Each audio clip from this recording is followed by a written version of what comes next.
Foi o primeiro a dizer presente Miguel Prata Roque, 46 anos, jurista, antigo secretário de Estado da Presidência do Conselho de Ministros, comentador, é candidato à presidência da FAUL, a Federação da Área Urbana de Lisboa, do Partido Socialista. À partida não vai correr sozinho nestas eleições agendadas para o próximo dia 10 de janeiro. Pedro Pinto, Carla Tavares e Filipe Santos são nomes que têm sido apontados à sucessão de Ricardo Leão. Miguel Prata Roque, bem-vindo e obrigado por ter aceitado o nosso convite. É um prazer estar aqui com ambos. Para este sábado está agendado um jantar que vai reunir presidentes de concelhias e de câmaras da área de Lisboa, que está a ser visto como uma tentativa de consensualizar uma candidatura entre os seus potenciais opositores. A confirmar, estreitam-se as possibilidades de vir a ser eleito? Bem, boa tarde a todos os que me ouvem. Eu estou mais preocupado com as pessoas que não conseguem jantar. E, nesse sentido, julgo que é muito importante refletir sobre como é que a região de Lisboa pode contribuir para melhor coesão territorial e melhor coesão social também. Temos, ao longo dos últimos anos, verificado que há muitas pessoas que trabalham, mas que não têm rendimentos suficientes para ter uma vida condigna. E isso é inaceitável num Estado social de direito. Por outro lado, nós discutimos muito como é que incluímos as pessoas dos bairros desfavorecidos. E, portanto, o que eu estou mesmo preocupado relativamente ao Partido Socialista é que o Partido Socialista fale para a classe média. Ou seja, nós temos que refletir como é que a região de Lisboa pode garantir também coesão social, porque há muitas pessoas que vêm de todo o país para a metrópole e vêm aqui à procura de uma melhor vida. Nós temos que integrar os imigrantes que vêm à procura de uma melhor vida, mas também as pessoas que cá estão, que são portuguesas e que, obviamente, vivem do seu trabalho e do seu esforço. Deixa-me fazer-lhe uma pergunta, porque isto no âmbito de umas eleições para uma...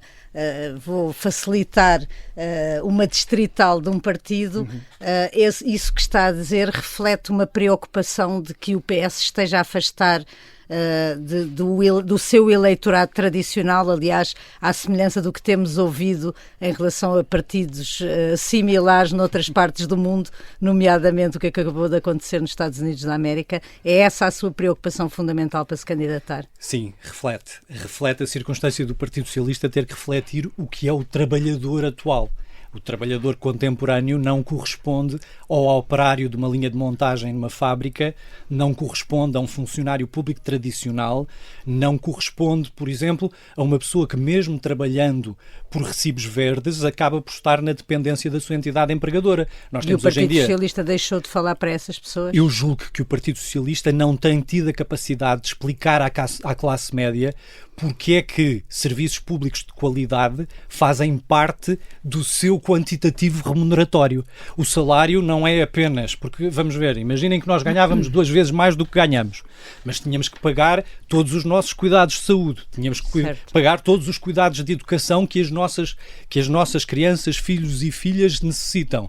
Obviamente que é preciso aumentar os salários, mas é preciso garantir que estas pessoas que vivem do seu trabalho, que estudaram, que tiveram formação profissional, que não conseguem progredir na carreira, seja no setor público, seja também no setor privado.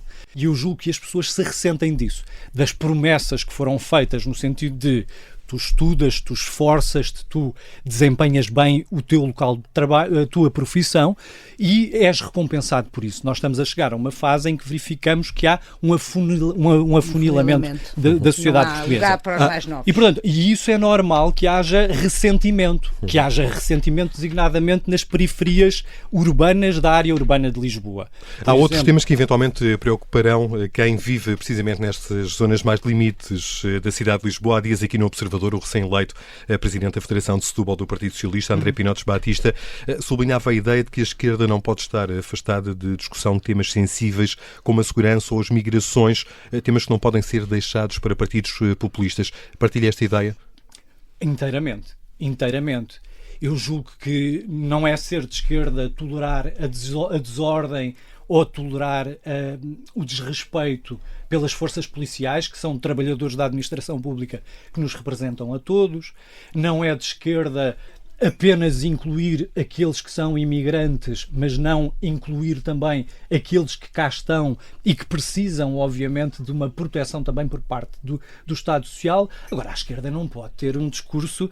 Vamos ser claríssimos. Todos os relatórios internacionais demonstram que Portugal é o 5º país mais seguro do mundo. Os RASIs, os relatórios anuais de segurança interna, demonstram que tem havido um aumento da criminalidade altamente violenta, mas uma diminuição da pequena criminalidade, que é aquela que afeta as pessoas no seu cotidiano. Portanto, as percepções de insegurança são isso mesmo, são emoções. E é muito fácil manipular as emoções, manipular o medo, manipular a aversão àquilo que é diferente de nós, e obviamente que um partido como o Partido Socialista tem que saber fazer esse discurso da objetividade, mas ao mesmo tempo da emoção. Eu, aliás, devo dizer o seguinte: dizem que o Partido Socialista esteve ausente do debate sobre a segurança e sobre a imigração. Eu acho que as pessoas às vezes desconhecem a lei de entrada e de entrada, permanência e de expulsão de cidadãos estrangeiros de Portugal, do território português. Eu dou aulas de Direito Constitucional e tenho que ensinar aos meus alunos esse mesmo regime e quais são os direitos de estrangeiros em território português. Eles ficam muito espantados porque a lei tem requisitos como, por exemplo, um estrangeiro só pode entrar em Portugal se fizer demonstração de que tem recursos económicos suficientes para subsistir cá durante o tempo de que beneficia o respectivo visto de entrada em território português. Obviamente que o que aconteceu, e todos nós sabemos, foi que durante a pandemia, por força do fecho da maior parte dos estabelecimentos de comércio e de serviços, as entidades empregadoras entenderam que era preciso adotar um regime absolutamente excepcional, o tal regime de manifestação de interesse, em que não era preciso celebrar um contrato de trabalho antes de se entrar em território português para que se pudesse entrar em território português e depois obter trabalho. Mas sejamos francos, a taxa de desemprego neste momento está em 6%, mesmo com mais 1.400.000 estrangeiros a trabalhar em Portugal. E nós nunca tivemos... Não conhece a necessidade de limitar a entrada de cidadãos estrangeiros em Portugal? Pelo contrário. Aquela política seguida pelo Governo, portas abertas sim, portas escancaradas não. Esta ideia não faz sentido? Como eu estava a tentar explicar, a lei atual já determina essa necessidade de controlo, a necessidade de verificação periódica do preenchimento dessas condições. Aliás, eu devo dizer, um partido de esquerda não pode achar normal que vivam 40 pessoas vindas do Paquistão ou do Nepal num apartamento T2 na Almirante Reis. Isso indigna-me enquanto socialista e indigna-me enquanto ser humano. Que os políticos, sobretudo a nível local, ignoraram durante demasiado tempo essa realidade. Julgo que houve uma grande pressão resultante, por exemplo, da dinamização turística que nós temos sentido em toda a área metropolitana de Lisboa, quando vemos os trabalhadores em restaurantes, em bares, em cafés, percebemos que grande parte deles são imigrantes também justamente porque também os portugueses neste momento já não aceitam exercer esse tipo de funções. O que eu estou a dizer é que há espaço para todos, mas tem que haver espaço para todos, permitindo que aqueles que cá estão entendam que a vinda de cidadãos estrangeiros é um acrescento ao país. Deixe-me recentrar esta conversa naquela primeira pergunta e à politiquice que o seu professor fugiu de forma extremamente habilidosa. Admite a possibilidade talvez de vir a fazer... um candidato externo à nomenclatura. Dizem que sim, não sei. Eu, como sou militante há 28 anos, acho sempre estranho essas bocas. Então deixe-me perguntar se admite a possibilidade de vir a fazer parte de uma solução consensualizada, no sentido de se encontrar uma candidatura única, ou não está disposto a abdicar desta candidatura que anunciou? É assim, eu sou completamente contra consensos balofos e não estou cá para isso. Estou cá para agregar as pessoas, estou cá para debater com as pessoas e transigir, reconhecer que os outros podem ter razão em determinada questão, mas o que é muito importante para os partidos políticos que haja alternativas e que haja visões distintas relativamente no fundo, ao programa que se pretende executar. A minha avaliação relativamente à Federação de Lisboa é esta. Nós temos um conjunto de políticas nacionais e de autoridades nacionais e temos um conjunto de políticas locais e autárquicas e falta-nos um nível intermédio. Eu não vou agora discutir aqui a questão da regionalização, ainda que eu acho muito importante aquilo que foi feito durante a legislatura anterior e pelo governo anterior relativamente ao reforço de poderes das CCDRs. Acho muito importante que existam entidades intermédias entre o poder nacional e o poder autárquico, porque cada um tem o seu galho. Mas é preciso um terceiro galho, que é esse galho metropolitano ou regional. É preciso estabelecer políticas que não pensem apenas no interesse das populações locais concelhias, mas no interesse da globalidade. Por exemplo, em matéria de transportes públicos, é essencial que haja uma política metropolitana de transportes públicos. Mas não reconhece essa visão nos seus potenciais opositores a estas eleições? Eu não conheço ainda potenciais opositores, porque nenhum deles manifestou intenção de apresentar candidatura e, portanto, eu aguardo serenamente a apresentação de modelos alternativos. A opção que foi tomada pela Comissão Política Federativa foi convocar apenas eleições para Presidente da Federação. Eu acho que isso é pouco, isso não chega. Porque se for eleito vai ter que se entender com uma equipa que não escolheu, é isso? Ninguém acredita que isso vai acontecer. Conhecendo-me, toda a gente sabe que isso não vai acontecer. Obviamente que eu tenho ideias próprias, obviamente que eu apresentarei um programa de ação estratégica que substituirá a moção global de estratégia que foi aprovada no Congresso Federativo. Obviamente que trabalharei até às eleições autárquicas com as pessoas com quem sempre trabalhei, porque, vamos ser claros, os órgãos eleitos do Partido Socialista são órgãos que integram pessoas que eu conheço há muito tempo, com quem trabalho, com quem continuarei a trabalhar. A questão não é uma questão de caras, nem uma questão de pessoas. Eu acho é que tem que haver uma reorientação estratégica e uma reorientação também do discurso político do Partido Socialista. E eu, neste momento da minha vida, estou disponível para isso e acho que é uma tarefa que eu exerço em benefício da democracia, em benefício da participação. Eu conheço muitas pessoas altamente válidas que gostavam de ter mais intervenção cívica, mas que não estão disponíveis para ir a reuniões cada semana à sede de um partido político ou exercer cargos formais, mas querem contribuir para isso. E o Partido Socialista já foi esse espaço. Com Mário Soares, com António Guterres, o Partido Socialista era um partido agregador. Eu estou a olhar para a Raquel Abcacis e lembro-me de pessoas como o Cláudio Monteiro, como a Rosário Carneiro, como tantas pessoas vindas da democracia cristã que se associaram a essa mesma discussão e a esse projeto através dos Estados Gerais. Foi aí que veio, por exemplo, vieram, por exemplo, vários dos ministros que depois formaram um governo com António Guterres, e eu acho que com Mário Soares a mesma coisa. Estão os partidos dominados pela lógica do aparelho partidário? Eu não queria ser. Eu não estou aqui contra nem o meu partido, nem com as pessoas que exercem atividade partidária. Acontece que nós vivemos numa sociedade altamente especializada e a especialização leva-nos a uma dedicação quase exclusiva, até do ponto de vista do tempo, a essa função. Hoje em dia, exercer bem uma função de presidente de junta exige uma dedicação profissional, quase que exclusiva. Mas esse é um risco para a partidocracia. É um risco se as pessoas não tiverem a capacidade de exercerem um cargo durante 4 anos, 8 anos e depois regressarem à sua vida profissional e cederem o seu lugar a outros. Essa profissionalização excessiva e a eternização no exercício de cargos é que é, no meu ponto de vista, lesivo para o próprio bom funcionamento da democracia. E esse retrato trata hoje, por exemplo, da FAUL? É o retrato que traça hoje, por exemplo, da FAUL?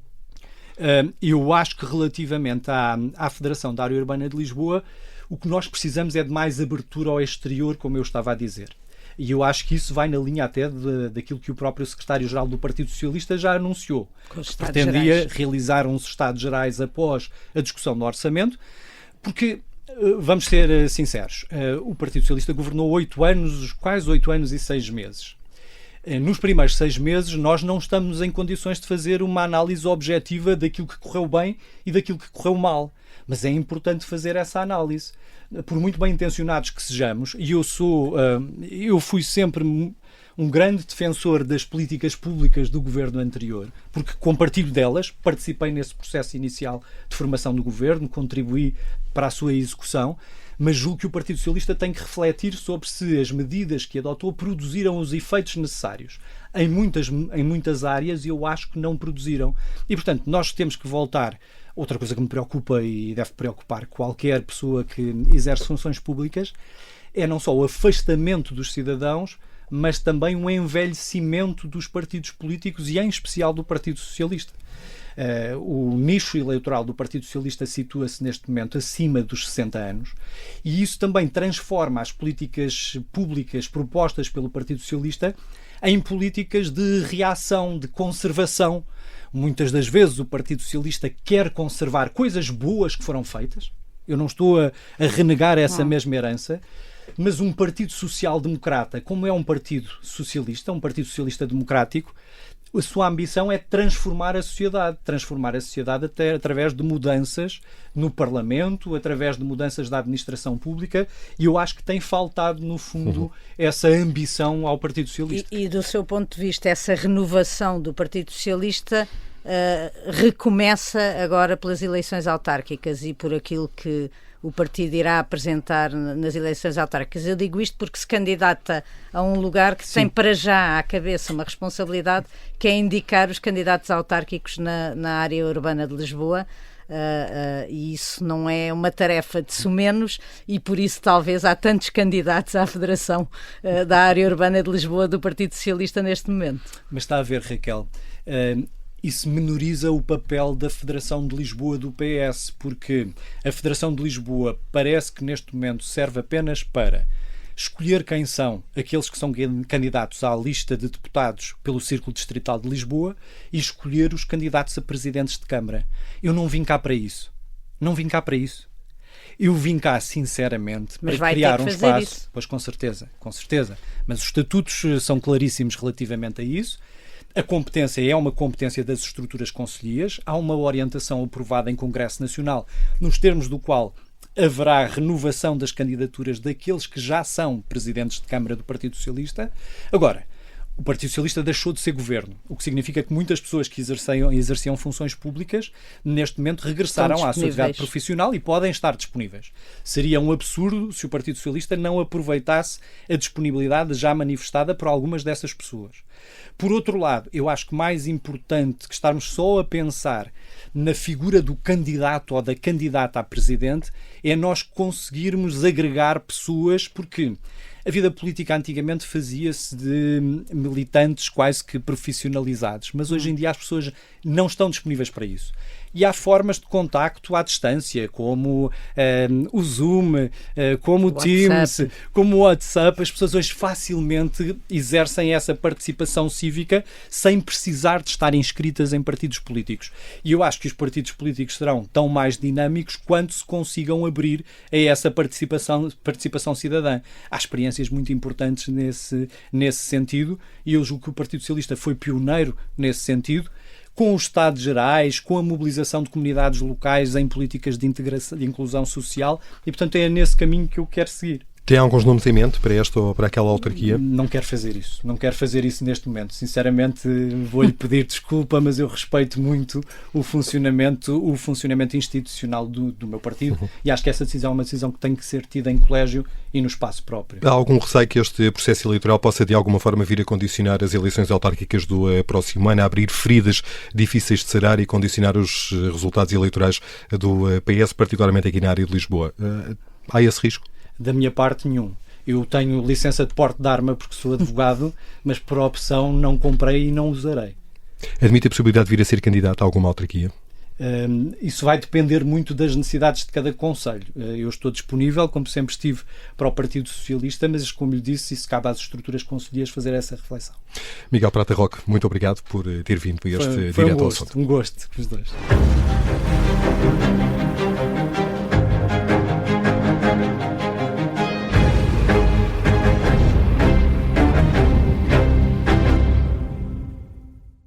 Se gostar deste podcast, pode seguir, dar 5 estrelas e comentar o episódio na Apple Podcasts ou no Spotify. Pode também subscrever e gostar no YouTube. Assim recebe uma notificação sempre que houver um novo episódio.